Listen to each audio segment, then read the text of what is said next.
આજે 2 કલાકમાં રાજ્યના 67 તાલુકામાં વરસાદ, વંથલી, મહુવા અને તલાળામાં 2.5 ઇંચથી વધુ વરસાદ, તો અમરેલી અને સુરત સહિત 5 જિલ્લામાં આજે વરસાદનું રેડ એલર્ટ.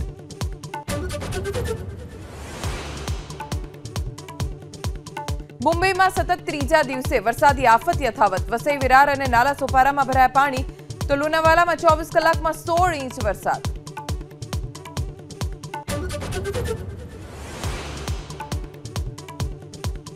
एनडीएના ઉપરાષ્ટ્રપતિ ઉમેદવાર સીપી રાધાકૃષ્ણન સવારે 11 વાગે ભરશે ઉમેદવારી ફોર્મ. પ્રધાનમંત્રી મોદી સહિત સહયોગી દળના નેતાઓ રહેશે ઉપસ્થિત.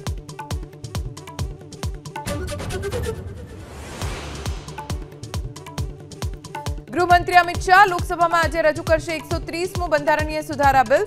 પીએમ સીએમ કે મંત્રીની ધરપકડ થાય કે 30 દિવસ અટકાયતમાં રહે તો છોડવું પડશે પદ.